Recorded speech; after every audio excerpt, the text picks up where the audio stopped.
भी इल्जाम आयद किया गया है कि उन्होंने भी जो है बीजेपी के हक में। मुझे ये बताओ यार, वो बंदा जेल में है, वो कुर्बानी दे रहा है, किसकी इतनी हिम्मत है कि वो उस आदमी पर उंगली उठाए जो जेल के अंदर है। ये खुद सेक्रेटरीट के वहां ऑफिस में बैठे हुए हैं, 10-10 गाड़ियों में घूमते हैं, और इनकी ये हिम्मत, ये जुर्रत कि उस इंसान पर उंगली उठाएं जो पीएसए में जेल में बैठा है, कोट बलवाल में।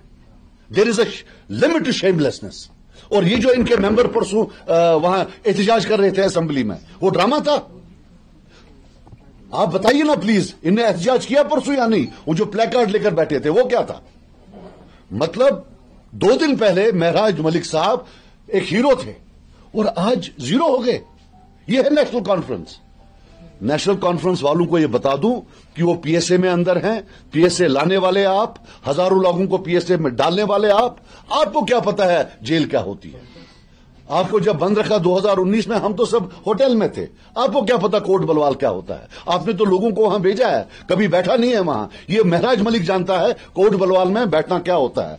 और ये इनकी ये जुर्रत कि उस पर उंगली उठाए। एक होता है शर्म, दूसरा होता है बेशर्मी। हर बेशर्मी की हद पार हुई है। How can they accuse him? वो तो जेल में है बेचारा। आप खुद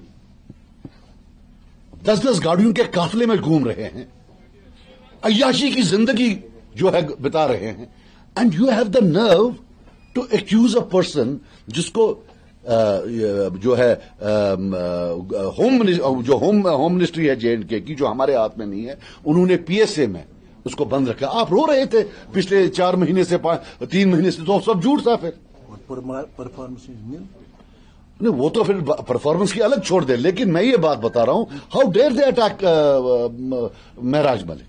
वो कैसे वोट दे सकता है किसी को?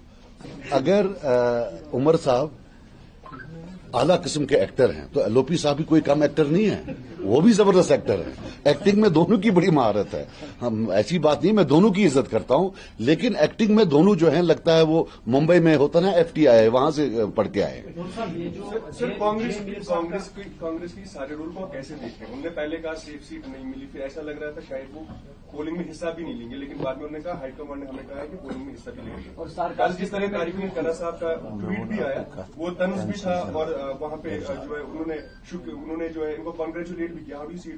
देखिए, मेरी बात सुनिए, मुझे बहुत इज्जत है सब नेशनल पार्टीज की, इंक्लूडिंग कांग्रेस। और मैं कांग्रेस हाईकमान राहुल गांधी जी से भी अपील करूंगा यहां एज अ कश्मीरी कि या तो आप ओपनली बीजेपी के खिलाफ रहिए, या उन पार्टियों को सपोर्ट मत करिए जो बीजेपी की गोद में है। कांग्रेस के पास एक प्लस पॉइंट है, वो एक वाहिद पार्टी है जिनका माजी बीजेपी से जुड़ा नहीं है, ना फ्यूचर में कभी वो बैठ सकते हैं। वो मुल्क के लेवल पर, नेशनल लेवल पर 2 अपोजिट पार्टीज है। जब कांग्रेस किसी के साथ जुड़ जाती है जम्मू कश्मीर में, तो लोग ये प्रिज्यूम कर देते हैं कि ये एंटी बीजेपी होगा, वरना कांग्रेस के साथ कैसे बैठता है। यही राहुल गांधी साहब, मैं इनको बोलता हूं कि आपने क्यों, आप तो इतने बड़े लीडर हैं, आप पूरे हिंदुस्तान के लीडर हैं, आपने क्यों कांग्रेस को मतलब बिल्कुल जो है महदूद कर दिया है in the lens of 2 families, 2 parties? क्यों आप हम पर ये जुल्म कर रहे हैं? आप आए, आप इलेक्शन में उमर अब्दुल्ला साहब के घर गए, उनको एक क्रेडिबिलिटी मिली, उस क्रेडिबिलिटी को उन्होंने सबको बोला बीजेपी है, और हम सबको क्रश कर दिया। हमने आपका क्या बिगाड़ा है? जब आप इनके घर गए वल्लाह, तब भी ये उनकी गोद में बैठे थे बीजेपी के, और आज भी ये बीजेपी की गोद में बैठे हैं। आप माने या ना माने। और मैं आपको बताऊं, जितनी भी ये सो कॉल्ड इंडिया अलायंस में सेक्युलर पार्टीज हैं, मैं इनको आज चैलेंज करता हूं, do they know anybody apart from BDP and NC? They don't want to know anybody. Debate में कोई जीत सकता है, हार सकता है, उसमें कोई शक हो सकती है, लेकिन जो मैथमेटिकल है कि 2 और 2 4 होता है, इसका कोई चैलेंज नहीं। मैथमेटिकली कल प्रूव हो गया कि जो बीजेपी का और नेशनल कॉन्फ्रेंस का फिक्स मैच था राज्यसभा इलेक्शन में कि 3 हमें दे दो भाई, 1 आप ले लो, वो कल एक्सपोज हो गया। इसके 2 पहलू हैं। पहला, वो की जो क्रॉस वोटिंग हुई, उस पर मैं बाद में आता हूं, लेकिन पहले ये देखते हैं कि कल इलेक्शन कमीशन ने जब फाइनल रिपोर्ट दिया, कल जब इलेक्शन कमीशन ने फाइनल रिपोर्ट दिया, तो उसमें जो है बताया गया कि 28.1 वोट्स चाहिए थे जीतने के लिए सीट नंबर 3 पर, और जिनको बेसिक मैथमेटिक्स आता है, सबको पता है कि 29 वोट्स अगर आते तो कैंडिडेट नंबर 3 जो है वो जीत जाते। 29 वोट्स, 28.1 मतलब 29 वोट्स में कैंडिडेट नंबर 3 जो है वो जीत जाते। लेकिन इन्होंने कैंडिडेट नंबर 3 को 31 वोट डाले नेशनल कॉन्फ्रेंस वालों ने। इतना ही नहीं, सुनने में यह भी आया है कि एक वोट जो रिजेक्ट हुआ है नेशनल कॉन्फ्रेंस के मेंबर के हाथ हुई, वो भी कैंडिडेट नंबर 3 को ही जा रहा था। मानना यह है मेरा कि अगर उनको 29 डाल देते और 28 जो है वो बीजेपी के पास थे, हो गया 57, तो फिर भी 30 वोट इनके पास बढ़ते थे। आप समझे मेरी बात, फिर 30 बचते थे। अगर ये 30 देते कैंडिडेट नंबर 3 को तो 29 बचते थे। यह भी सच है कि टाई में भी नेशनल कॉन्फ्रेंस ही जीत जाती। लेकिन यह आप मुझे बता दीजिए कि ये जो 2 या 3 एक्स्ट्रा वोट है, कोई स्पेस नहीं रखना कैंडिडेट नंबर 4 के लिए, ये क्या था? ये हो गया पहला पहलू कि इन्होंने खुद ही ऐसे वोटिंग की कि अगर क्रॉस वोटिंग नहीं होती फिर भी जो है कैंडिडेट नंबर 4 जो है उसको हारना था, उनको हारना था। नंबर 2, ये क्रॉस वोटिंग की किसने? मैं तो शुक्र हूं, मानता हूं अल्लाह ताला का कि इसी कमरे से मैंने अनाउंस किया कि मैं अब्सटेन करूंगा, वरना आप लोग भी मीडिया के लोग हैं, दिल पर हाथ रखकर कहिए आज सारी उंगलियां मुझ पर होती। मैं वसूख से कहता हूं, I am saying this on authority, all cross voting has been done by National Conference. सब इन्होंने खुद किया है। अगर कोई आरटीआई है, कोई कोर्ट है, मैं चैलेंज करता हूं, क्योंकि शायद सीरियल नंबर होता है, मुझे पूरा नहीं पता है, शायद सीरियल नंबर होता है, अगर पता करा जा सके तो इनके ये 4 मेंबरान थे। और जो है ये किसने किया है, जो ये रिजेक्ट करवाए हैं, कोई लोअर केजी के बच्चे तो है नहीं कि रिजेक्ट हो जाए, ये सबको पता है।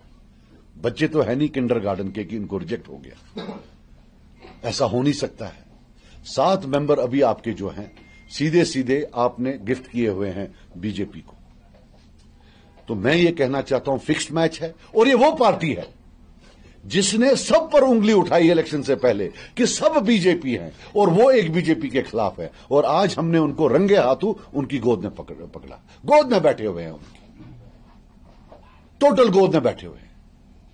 और ये हमारी कौम को भी देखना चाहिए कि किन लोगों की बात सुनकर उन्होंने एक पूरा इलेक्शन जो है वो जाया कर दिया। बीजेपी खुद अगर पावर में नहीं आई तो उनकी चुनी हुई, उनकी प्रेफरेंस वाली पार्टी जो है वो इस वक्त रूल कर रही है। दिस इज माई बेसिक, जो मैं आपको यहां लाया बताने के लिए कि ये देखिए, ये एक फिक्स मैच था, दिल्ली के साथ तय था। कांग्रेस वालों को इनने वोट सीट नहीं दी, और सुनिए, ये कांग्रेस को ये सीट नंबर 4 दे रहे थे, ये हारने वाली। ये वो उमर अब्दुल्ला साहब हैं, कैसे बोल रहे थे, we have given them seat number 4, why they don't contest it, इसलिए ताकि आज उनको 22 वोट आते या 21 वोट। और हमने तब भी कन्वे किया था कि अगर कांग्रेस को वोट ये सीट देते हैं, वो विल वोट फॉर, अगर सीट नंबर 3 देते हैं। क्यों? एक नेशनल पार्टी थी, हमारा कांग्रेस से कोई लेना देना नहीं है, एक नेशनल पार्टी है। नेशनल पार्टी का जब वो नेशनल स्टेज पर बातें एडवोकेट करते हैं, उसका मजा कुछ और होता है, रीजनल पार्टीज का मजा कुछ और होता है। और हमने देखा है जो नेशनल कॉन्फ्रेंस वाले पुराने राज्यसभा मेंबर गए हैं, उनने भी कोई पहाड़ वहां से खोद के नहीं लाए, वो भी वो एंड पर वो छोटे मोटे अपने काम, जनाब जो है हमारा ये काम कर दो, हमारा वो काम कर दो। और एक बात लिख के रखना, ये जो 3 बंदे जाएंगे, इनका पहले दिन से होगा कि कौन सा मौका है इनको मोदी जी या होम मिनिस्टर साहब का जो है अकेले दीदार हो, और फिर वहां उनको बोलेंगे, याद रखना जनाब आप अपना काम करो, हमें अपना करना दो। उनका काम क्या है कि आप मारो जितना मार सकते हो, लेकिन हमें रोने दो। ये पिछले 70 साल की हिस्ट्री है जम्मू कश्मीर की, कि दिल्ली जाकर इनका है मारो हमें रोने दो, यहां आके रोएंगे है दिल हंसा है दिल हम है, वहां जाकर उनको बोलेंगे डंडा जरा तेज करो, इनका दिमाग खराब हो गया। आर्टिकल 370 वो भी यही था। आज मालूम पड़ रहा है कि उस दिन जो ये रात को गए वहां जो मीटिंग की, वो भी यही थी, धोखे पे धोखा, धोखे पे धोखा। अब हमारी दुआ है कि जो हमारी कौम है वो कहीं बेदार हो जाए और देखे कि वो वोट किसको दे रहे। ऐसा तो नहीं कि बीजेपी खुद ही अपने उम्मीदवार को वोट दिलवा रही है, वो इलेक्शन के वक्त आते हैं, इनको गालियां देते हैं, बाकी चीज सियासी गालियां देते हैं, इनको इतना अटैक करते हैं, लोग समझते हैं लगता है बीजेपी इनसे डरती है, वो जाके वोट डाल देते हैं इनको, और मुझ जैसे गरीब को बोलते हैं यही चुखन मजहबी है। मैं कहता हूं मुझे अल्लाह ताला ने बचाया, शुक्र है मैं नहीं था वहां का, दफन 7वें वोट कर में 6 मीज है। बहरहाल ये मेरी गुजारिशात थी आपके सामने, तो अगर आपको कोई वज़ीर-ए-आला उमर अब्दुल्ला का ट्वीट आया कि जो आपने अभी कहा कि क्रॉस वोटिंग जो हुई है नेशनल कॉन्फ्रेंस के ही मेंबरान ने किए, उनका कहना है कि नेशनल कॉन्फ्रेंस के वोट इंटैक्ट रहे, लेकिन जो उनके साथ वादे किए गए थे नेशनल देखिए, पीडीपी के, कांग्रेस के, शायद उनमें से शक पीपल डेमोक्रेटिक पार्टी पे किया जा रहा है। आप मेरी बात सुनिए, उमर अब्दुल्ला साहब सच के लिए माने जाते हैं। स्मार्ट मीटर में जैसा उन्होंने सच बोला, फिर उन्होंने 12 गैस सिलेंडर का सच बोला है। अरे उतना सच कौन बोल सकता है? मतलब आपको आज उमर साहब की ये हालत है, अगर वो बोले बाहर दिन है, लोग बोलेंगे रात है। तो अगर उन्होंने बोला है कि एनसी ने नहीं किया है, इसका मतलब ही है कि उन्होंने किया, क्योंकि आप स्मार्ट मीटर का देखा आपने वो वीडियो, वैसे तो हजारों वीडियो हैं।